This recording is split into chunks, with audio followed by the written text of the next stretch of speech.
Judge!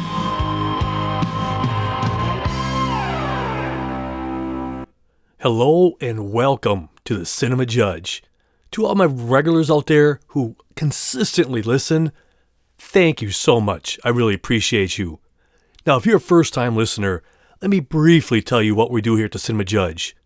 We love movies. We like to share movies with you. We're not here to criticize actors, Hollywood, anything like that. We leave that to the professionals.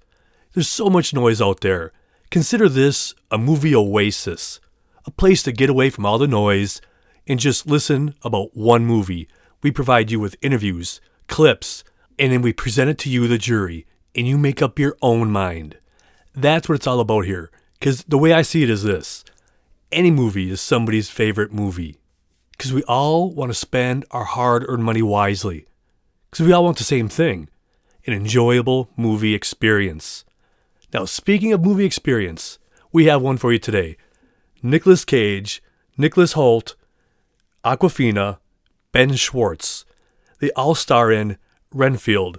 Now here's a brief synopsis of Renfield. Renfield, Dracula's henchman, an inmate at the lunatic asylum for decades, longs for a life away from the Count, his various demands, and all of the bloodshed that comes with them.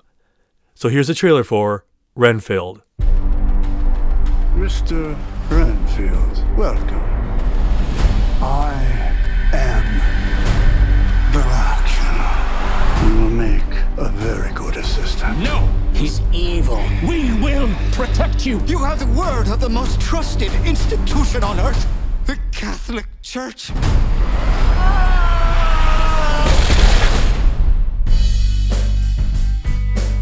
Renfield, your sole purpose in life is to serve me. Now, let's eat. I just want a normal life again.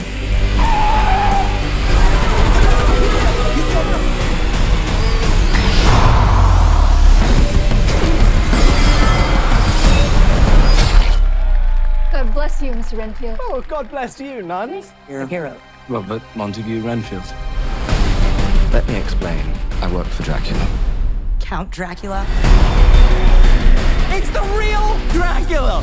Some call me the Dark One. Others, the Lord of Death.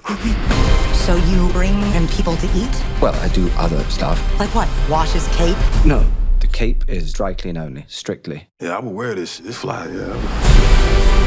I don't think he's such a bad guy. But you're never really gonna be free until you face him. I will no longer tolerate abuse. I deserve happiness. Let me explain something to you, okay? You deserve only suffering. I will unleash an army of death. Everyone you care about will suffer because you betrayed me. We have to stop him before sunset.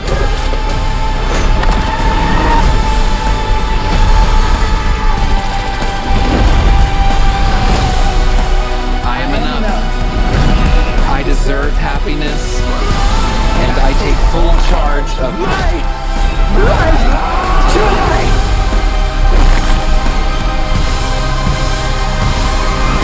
You know when something crazy happens and someone's like, it's okay, I've seen way worse. Everything I saw you do today is gonna be my way worse. It's my least favorite part of the job.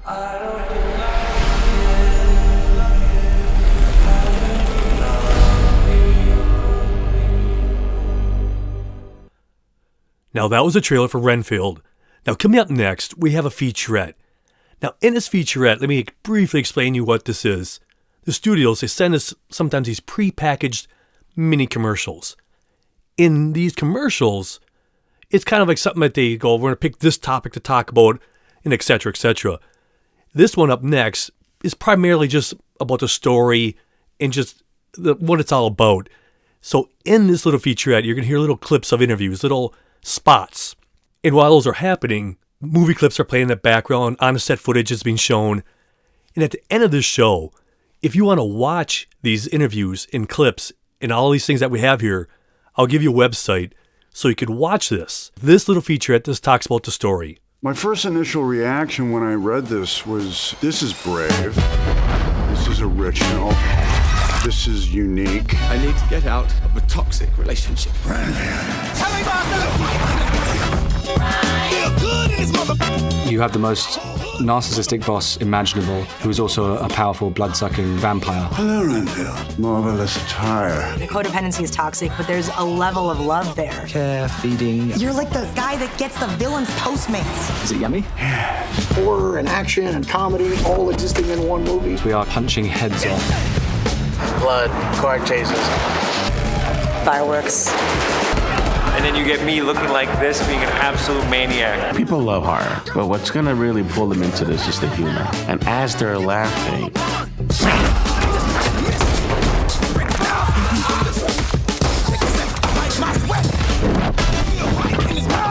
can hit that bullseye of comedy and horror. You've got something quite special, quite delicious. Let's eat.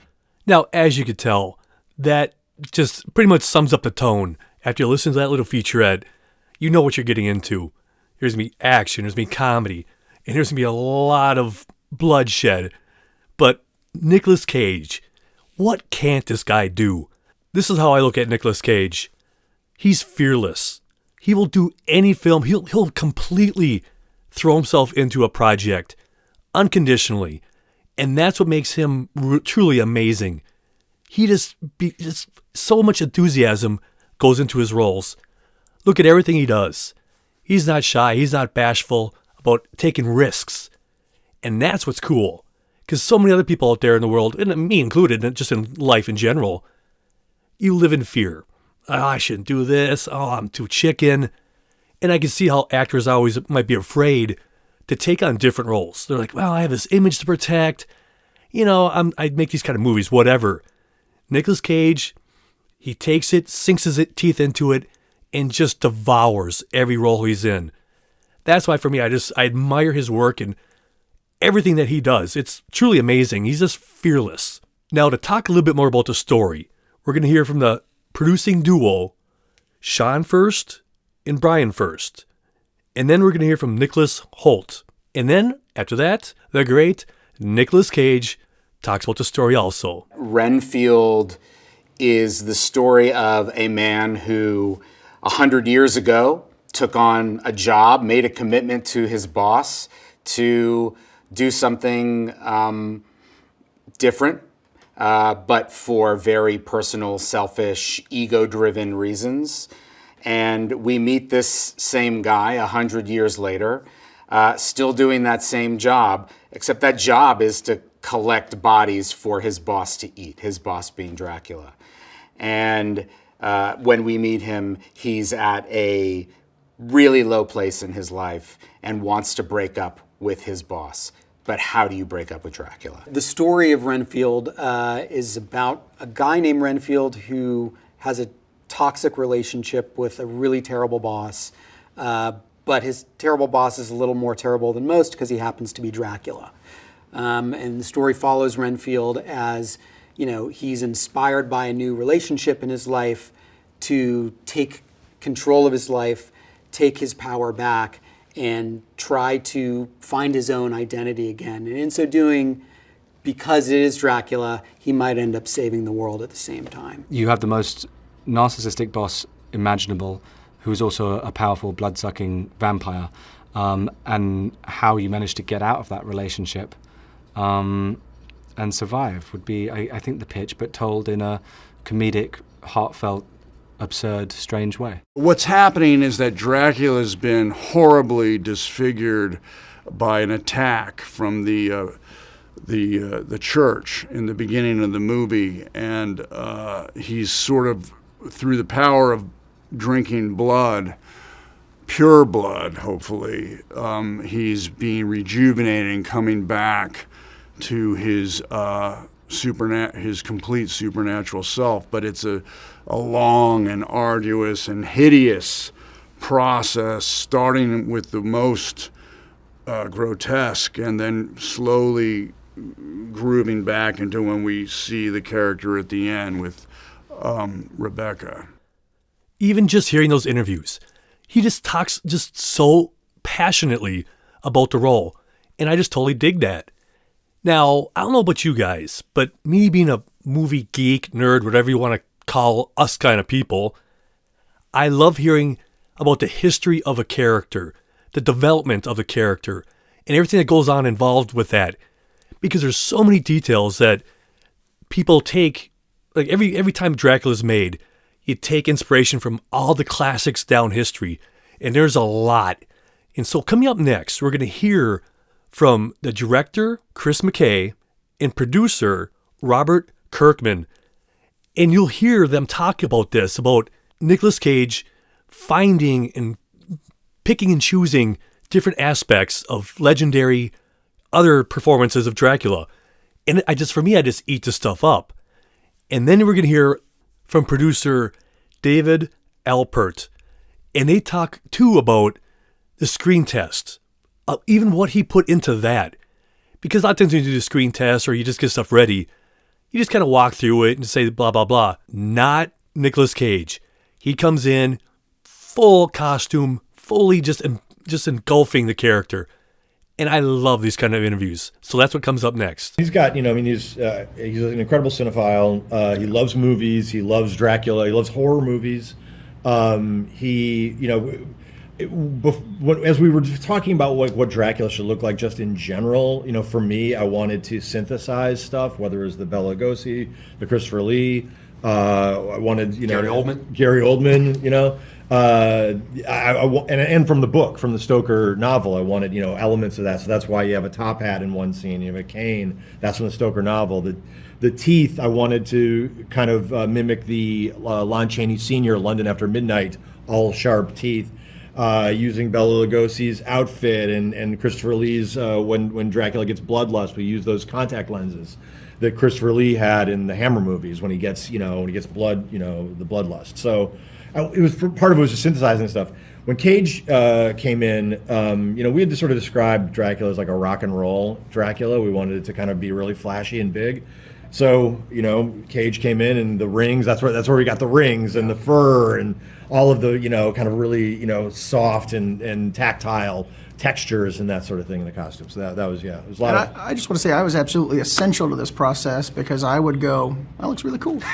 Yeah, we were doing camera tests and Chris had set up this amazing set and, they were smoking the area and I have never really seen a director go hard on camera tests like this. And Cage walked in and it was dark and creepy and there were candelabras everywhere and he was in costume and it was it just transports you. And just the way he walks, the way he turns his head, everything was quintessential Dracula. It was phenomenal. And I don't know if you stayed for the end credits of the movie, but in the end credits of the film, where you have you see some of the camera tests as the end credits play. Yeah. When he entered the room and sort of makes his entrance, we had the lightning flash, right? We had that going, and he came in the door. Everyone's like, "Oh, it's a different movie now."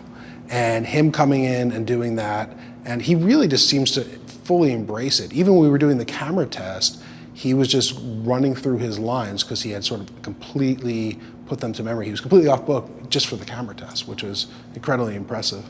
So anyway, it was really impressive, but the main thing I think he brings is this sense of menace. Now that's them talking about Nicolas Cage. Coming up next, this is a great interview. I'm truly glad that he gave this interview. Nicolas Cage talks about developing this character, Dracula, and everything that he borrowed from. And we're going to hear him talk about when he was 5 years old, watching a classic Dracula movie with his father. And then he just talks a little bit more about then using his father. And you know what? I'm just going to let him talk. I just really like this interview. And then everything he grabs from to create this character, his honesty, his openness. I love it. From the very early age of 4 or 5, my father would play black and white. We had a 35 millimeter projector and a screen he would put up in our living room, and he would play black and white silent films, and one of them was Nosferatu with Max Schreck. Let me tell you something. When you see that movie when you're 5 in black and white with him doing those crazy things with his eyes and his fingers, that leaves an indelible impression. It doesn't go away. And so with this movie, I wanted to bring a little bit of my appreciation of the effect his performance had on me, that flavor, but also my father. My father, in his own right, was a strong presence, and very elegant man who spoke with a mid-Atlantic accent and impossibly intelligent. He always knew he was the smartest man of any room he walked in. So I thought, well, Dad would be a pretty good model for this character. So I was playing with that.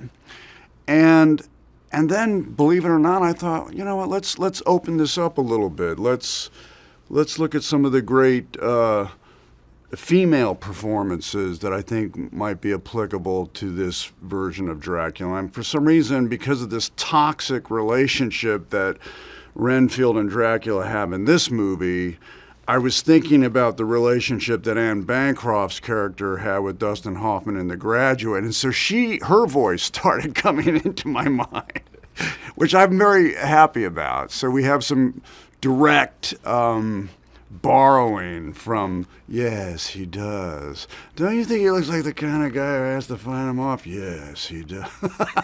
Am I right? Just a great interview. Now, coming up next, we're going to hear from Nicolas Hoult. Now, he plays Renfield, but you might say, I know who this guy is. Well, let me tell you. He was in the 2002 film About a Boy, Mad Max Fury Road. If you haven't seen that, run out now or just rent it, buy it, whatever you got to do, Fury Road. Amazing. And in the 2013 film Warm Bodies. That's truly underappreciated or underrated movie, I think. It has so much heart. So, I mean, it's a guy who turns into a zombie, but then he slowly becomes back to human again. You know what? You got to check it out. That's Warm Bodies from 2013. I truly think it'll be worth your time. He's also in X-Men, Days of Future Past, the incredible 2022 film, The Menu. If you haven't seen The Menu, he does a great performance. I mean, what he does with that role is really awesome. So check that out, The Menu. And he was also in the TV show The Great, in the 2021 film, Those Who Wish Me Dead. Just to name a few. This guy is incredibly talented in just how he can just have different kind of roles all the time. So this is him talking about his current character. Renfield is someone who's known, as being kind of Dracula's familiar. And in this story, we kind of pick up probably about around 100 years into their relationship. So Renfield's been working for him a long time. And to be honest with you, he's just exhausted with the prospect of continuing to do his dirty work. So he's worn down, he's beaten down, and kind of looking for an escape or some sort of spark to kind of return to his normal life and what he misses. Now, that was Nicolas Hoult talking about his character. Up next, we're going to hear from Nicolas Cage. And he's also going to talk about the character of Renfield, how he's been dealing with this toxic relationship, and how he's in this self-help group to try to, seek help and how to deal with the situation. But then he goes a little bit further and he talks about the acting of Nicolas Hoult. Now, for me, can you imagine having somebody on the level of Nicolas Cage critiquing your acting or telling everybody what he likes about what you do and your performance, especially when he compares you to a legend of Hollywood?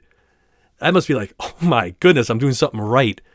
But I just love this interview, talking about, him as an actor in the character and how he just, made it his own. Renfield is a codependent, and he's using the lessons he learned from the circle, the group that he's in, and applying them against Dracula's very aggressive attack on Renfield verbally. It's kind of like a study in a little bit of a toxic relationship that we see so often. And it's different. Yeah, and I thought that was brave, and I thought that was funny but also poignant. There was nuance to it that was kind of, there's a fine line here of tragic comedy. I think Nick Holt's approach is very vulnerable, and I like that. It's in his eyes. So it's a real careful tone that Chris McKay is hitting. It's something of a balancing act. The stage actor has his pressures, but the film star has the pressure of the close-up. And when they're in there, if there's something going on, they're gonna see it. And if there's nothing going on, they're gonna see it. Well, Nick is Hoult is always, there's something going on, and he's bringing it. On top of that, and I know this is a big thing to say, and I don't want to say this and sound like hyperbole, but last night, the way he kicked the slipper and he did the eye thing, I thought it was Chaplin-esque. So he's got this Chaplin-esque comedic charm and this really vulnerable, soulful quality in his eyes, and it's, you know, it's very effective on camera, you know, and I love the way he looks as this version of Renfield. Now, coming up next, we have a clip for you. Now, in this clip, Renfield is at his group. They're all sitting in a circle, and he's talking to the therapist, trying to, you know, say, how can I do this better? And the other guy's going, yeah, what can you do? And it's just a fun banter back and forth. Renfield, this is codependency 101. A narcissist will take full advantage of a codependent's low self-esteem, but you're the one with the real power. And all you gotta do is take it back. How do I do that? Focus on your needs. I mean, I just haven't thought about any of my needs in years. But if you were to stop focusing on his needs, what would happen? If I don't... Yeah, what would happen? Stop focusing on his needs, what would happen? He won't grow to full power. Exactly. He won't grow to full power. What? That's so weird. Why would you phrase it like that? But yes, he's right. Now, in that scene, that last voice you heard, his counselor, is Brandon Scott Jones. And this guy's been in a lot of good stuff, too. The 2019 film, Isn't It Romantic? The TV show, The Good Place. 2018's Can You Ever Forgive Me? The TV show, The Other Two. And a show that I really, really like. And if you haven't seen this one, I strongly suggest you see it because it strikes a perfect tone of comedy and just fun. And it's not over the top or anything like that. The show is called Ghosts. It's on CBS right now. It probably streams on Paramount Plus. You really need to check that out. It's light, but it's fun. It's engaging. So give that a shot. And we're going to hear from him next. You're going to hear him from the red carpet, so there's a little bit of noise in the background. But he just talks about just being part of this film and how much, you know, he enjoys it. And then he also talks about working with, of course, Nicolas Cage. It was fun to get to play a really grounded character in a big, scary movie, in a big, like, wild universe that has no idea that that side of the world exists. He's like a legend playing a legend, and I think that's like a perfect harmony when you get those two things. I mean, he's so cool, so fun to watch. I mean, I've seen the movie, and I know that there's 1,000 great things that he did, I'm sure, that are on the editing room floor for no other reason than just how can you get it all in there, because everything is great. Now, coming up next, we're going to hear from Nicholas Hoult, and he also talks about working with Nicolas Cage. You need someone for this role who's really going to invest time and commitment and really go for it. And that's something that Nick really does, but he does it in such a wonderful way where in scenes with him it's just incredibly fun to watch where he's taking interpretation from as well, whether it's Nosferatu and kind of the physical interpretation of Dracula, particularly at the different stages of his healing and power, and the vocal work and you know, Anne Bancroft in the Graduate is one of the things that he's looking at times, and it really is wonderful to see Dracula being formidable and horrendous, but also kind of quite manipulative, and that's what this story really goes back to, is this, you know, this toxic relationship between the two of them, and you know, they've been together for so long, and they really do know how to push each other's buttons and work against each other, and yeah, Nick has been so committed and really turned up ready to play, and it's just wonderful to watch all the nuances and the things that he's bringing to the character. You just heard Nicholas Hoult talking about Nicolas Cage. Now, coming up next, we're going to hear from Nicolas Cage expanding a little bit more on finding the character, the voice, using his father as a launching off point. Well, the words, I am Dracula, I wanted to channel a little of the Transylvanian voice, but by and large, my favorite Dracula is Christopher Lee, who has a British sound. My father was the biggest influence for Dracula, who had a mid-Atlantic sound. What I didn't want to do was have a goofy Transylvanian sound in the role, so I thought my father, whom I channeled in a little movie I made called Vampire's Kiss, was a great starting point for the way this Dracula speaks. You know, let me explain something to you, okay? Now you might be asking yourself, why didn't you play that interview earlier on in the show when he's talking about the voice and all that kind of jazz? Well, reason why, because in the next clip we play, he actually says, I am Count Dracula. So I felt, it kind of says the same thing he kind of said before, but he honed it a little bit more. And then in this next clip, he actually says those words. So I thought, why not use it as the launching pad into this clip? And in this clip, we have Count Dracula. He grabs this bad guy by the throat, and the bad guy that he grabs is Ben Schwartz. He plays the gangster in this movie. He just grabs him. Schwartz says, this guy, messed up my plan. And of course, he looks at it. It's Renfield. And goes from there. Check it out. I am Count Dracula. You win. Who are you? You were sent by the church. Church? No, I'm a criminal. My whole organization is about evil. Evil. Dude. Why are you here? I'm here because I want to find this guy. I'm trying to find this guy. He stuck his nose in our family business and killed some of our guys trying to save a bunch of innocent people. What is he, your roommate? He's my servant. Doesn't seem to be serving you very well.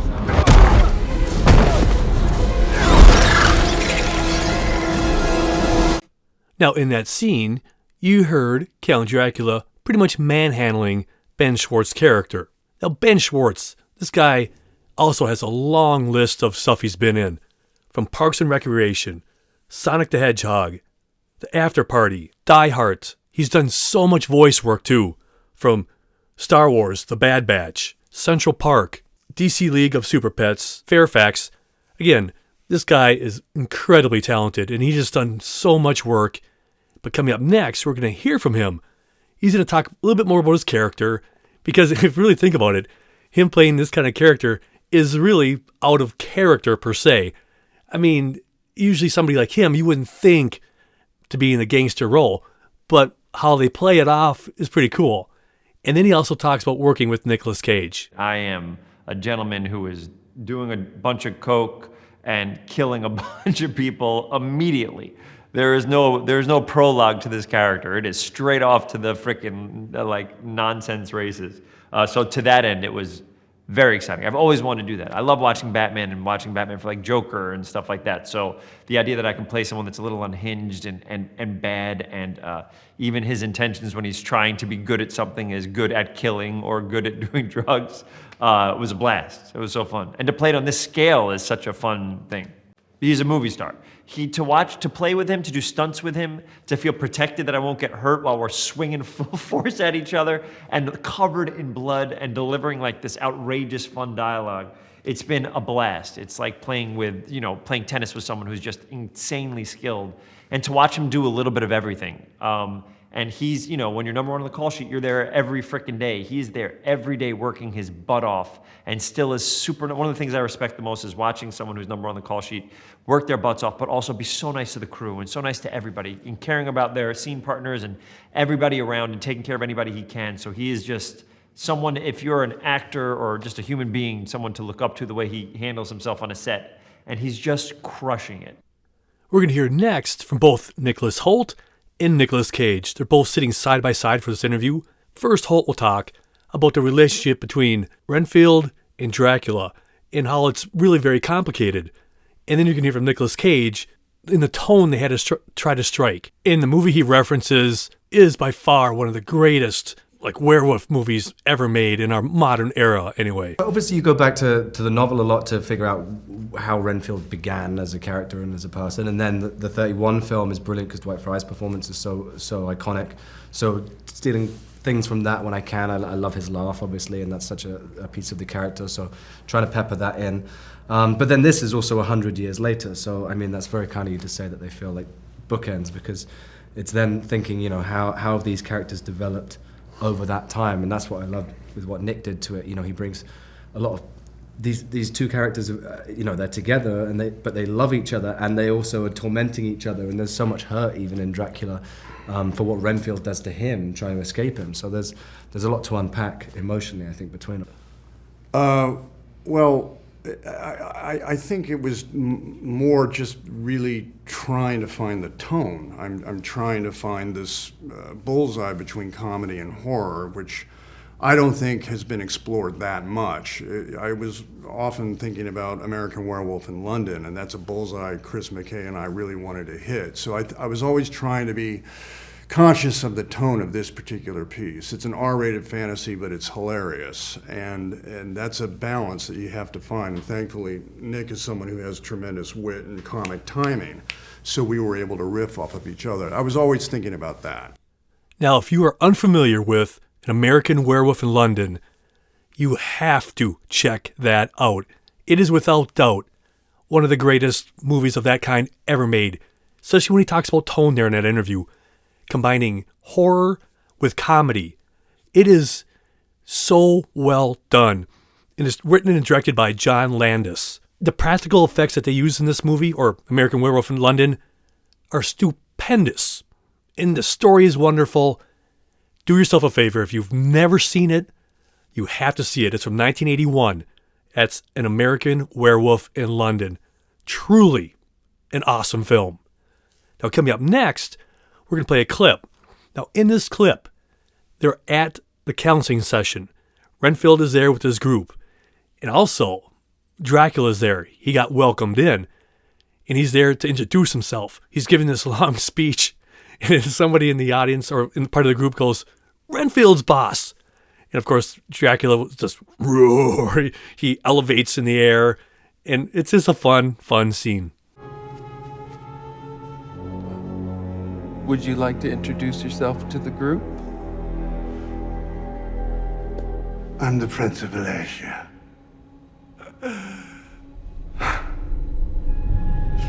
Some call me the Dark One. Others, the Lord of Death.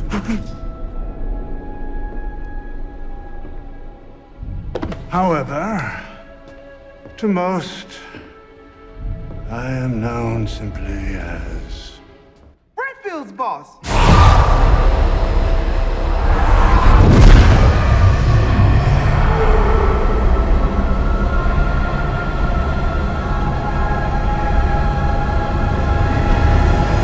I am Dracula. Okay, obviously we're dealing with a little bit more than just narcissism here. You think? I just love how he delivers that line.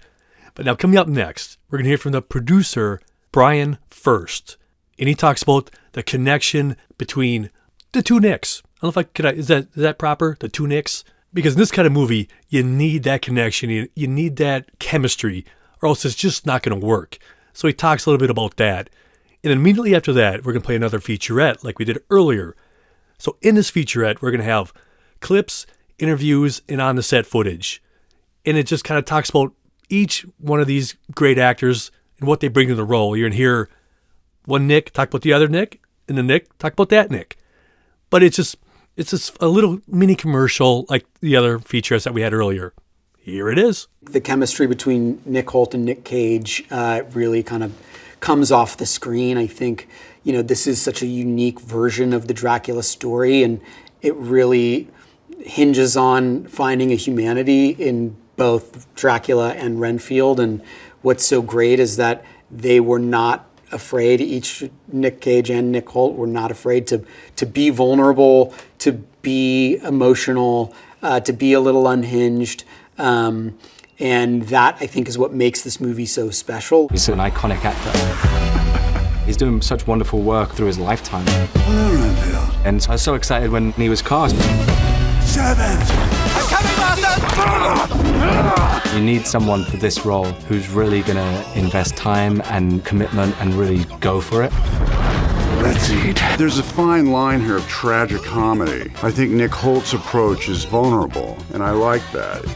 Big yes. I worked with him on Weatherman. He played my son. He has this handsome physique and face and very soulful eyes. Always there's something going on, and he's bringing it. I don't think I was eager. I think that you caught me at a low moment and you maybe manipulated me. No.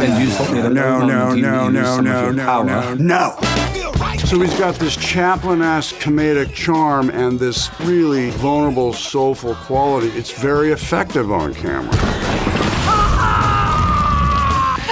It's been truly one of the highlights of my career watching Nick Cage play Dracula. Faster. You okay? Now, as you could tell, this movie takes you on a wild ride, and it is taking stuff from classic movies, but still making it their own. And up next, we're going to hear some people talk about that. First, we're going to hear from the producer, David Alpert, and then the incredibly talented Awkwafina. Look at her career. I mean, I could go on and on, really. I mean, what she's done in these last several years is amazing. From Breaking News in Yuba County, Rhea in The Last Dragon, The Legend of the Ten Rings, The Bad Guys. She'll be in the 2023 The Little Mermaid, and of course the 2018 Crazy Rich Asians. And that's just to name a few. But, she's in this, and it's a bang-up job. And then we'll hear from Brandon Scott Jones. It's just really fun hearing what all these people have to say about finding the tone and just finding the mojo behind this movie. We've watched a ton of these movies. We understand sort of the lore and mythology and want to be respectful of it. But we were able to want to say, how do we put our own unique spin on it? How can we come up with something that feels true and part of this genre, but all at the same time is something completely unique and original at the same time? So it's a little bit of push-pull between those two ideas, but I think we really were able to accomplish something special by saying, hey, look, we're in the Dracula mythology, we're true to everything that you would expect from a Dracula movie, but we're getting at something unique with the story of Renfield. I hope that they take away that, this kind of like new modern day take on these characters, but also about what it means to be in a toxic relationship, and also what it means to maybe get a second chance. The redeemability of these characters are going to ultimately be based on what the audience thinks about them. So, how much they deserve a second chance. I hope the audience feels like they do. What I hope that they can take away from it is the recognizing, like, oh wait, this is a movie that is really fun, it's funny, it's silly, gory, like limbs, blood everywhere, but at the same time has something to say about relationships in today's modern world. And like I said earlier in the show, Nicolas Cage is fearless. He'll tackle any kind of role. In his next interview, he kind of touches on that a little bit. Talks about what his roots are, what inspired him when he was growing up, what made him want to be an actor. But yet, knowing that, he still has appreciation for all these other kind of films too. And he's able to combine them and then take on whatever he wants. So you get kind of like a little behind the scenes in the mind of Nicolas Cage with this next one. My roots are independent drama. That's what made me want to be an actor, was the movies of Elia Kazan, Dean and Brando. But I also, thankfully, have an open mind and enjoy the realm of science fiction. I enjoy the realm of horror, and I like anything that stimulates my imagination. The word magic is literally in imagination, to imagine these things. And I think films like the Dracula movies, the vampire movies are wonderful to stimulate my imagination. And so I always have been a fan. Just a little glimpse inside the mind of Nicolas Cage. Can you imagine sitting down talking to him? Can you imagine just the amazing conversation, the stories, the insight, just get in his head and just hear his stories?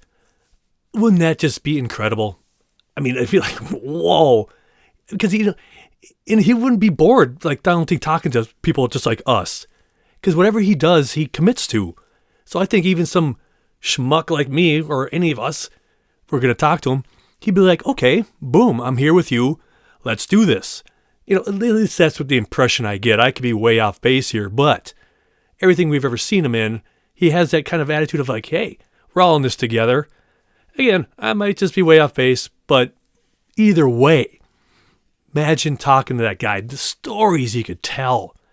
But now up next, we're going to hear from the producer, David Alpert. And he's going to be talking about the director, Chris McKay. You might wonder, what has Chris McKay done? Well, he did the 2021 film, The Tomorrow War. He also did the Lego movie in 2014 and the Lego Batman movie. So this guy has some chops. He knows what he's doing.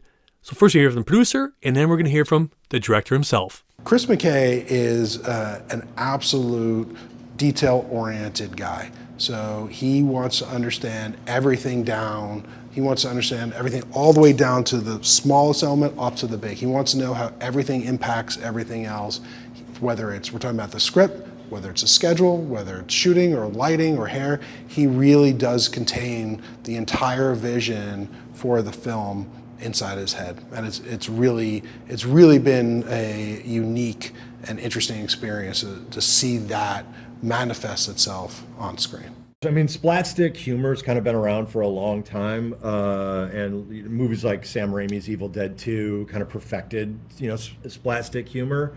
So I think that there's like a natural connection between humor and horror, and I think even the way, just from a structural standpoint, the way you develop a scare and the way you develop a joke, oftentimes are the very same kinds of things. They're just you're sort of one is something that's shocking, one makes you laugh. But yeah, I mean, splastic horror has always been something that for me is I just didn't some of my favorite movies have Shaun of the Dead and things like that.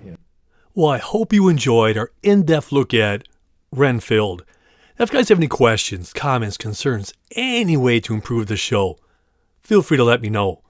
cinemajudge@hotmail.com, or I'm on Instagram, The Cinema Judge. I'm on YouTube, almost most platforms from Apple, Spotify, on and on. Wherever you are in the world, you can find the show Cinema Judge on some podcast platform.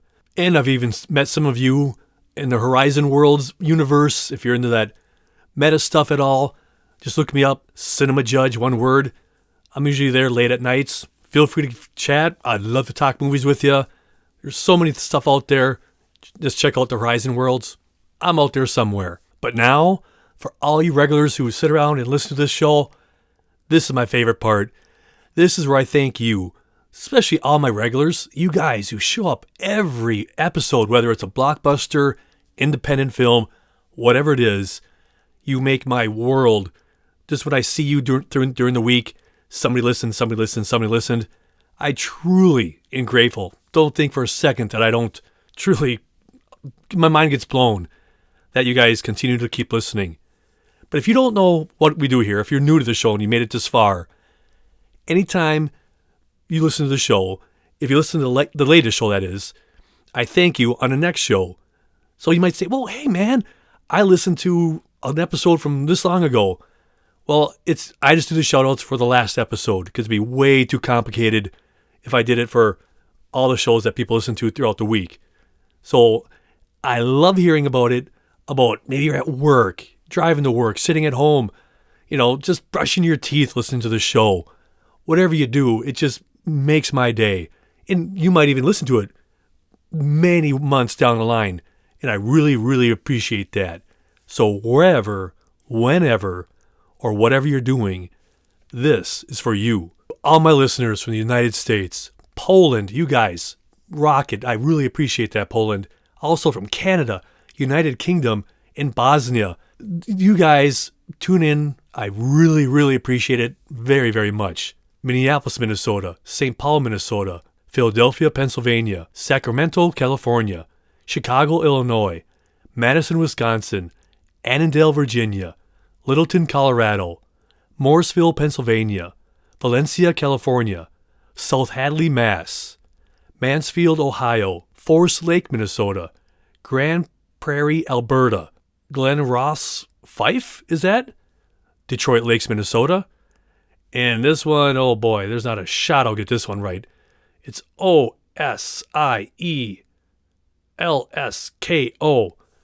To every one of you out there, I truly, truly thank you. And this week's bourbon shout-out goes out to Kayla. I really enjoy talking movies. Cheers.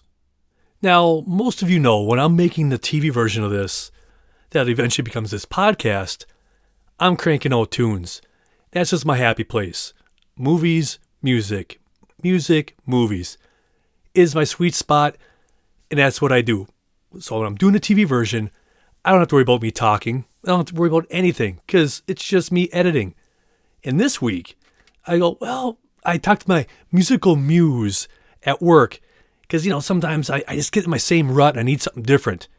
And she always knows ballpark the newer stuff, or maybe not newer stuff, but stuff I don't always listen to, but I might appreciate.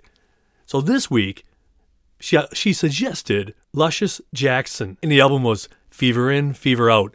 Again, I've never listened to them before, and I really enjoyed it. It was such a unique sound and so much going on. It was like, wow, well, so that's what I threw down. And then I also threw down a little Five for Fighting. I haven't listened to them in a long time, and there's some great tunes from Five for Fighting. If you've never listened to them, give them a shot. Before I forget, if you want to watch a TV version of this or several other shows that I've done, you can watch them anytime you want on demand. Either go to Bloomington, Minnesota's public access channel, or if you go to bit.ly/Cinema Judge. You go there, this and several other TV versions of these podcasts are there, and you can watch whenever you want. Now, before my voice gives out on me again, I wanted to tell you about a limited series I watched recently on Netflix. It's a Norwegian film, or a limited series, I should say, called War Sailor. It is incredibly powerful. It takes place in World War II era, and all this stuff happens to this family and all over the place there. It's just, I don't want to give too much away, but man, it's emotional, it's powerful, and there's some parts where it's downright depressing, but in a good way. Because it just, whatever it does, it just pulls you in. It's just like, oh my, just gut-wrenching. But, it's not a happy-go-lucky, slappy-go movie or limited series by any means. But man, is it powerful and good. That's War Sailor. It's on Netflix. It's a limited series. It's from Norway. It's really good. Again, not for everybody, but worth a shot. Well, that is it. My glass awaits. I'm thirsty, so cheers to you and to the movies. So until next time, be well, be good, and I'm gone. I'm Jeff. Thanks for listening to The Cinema Judge.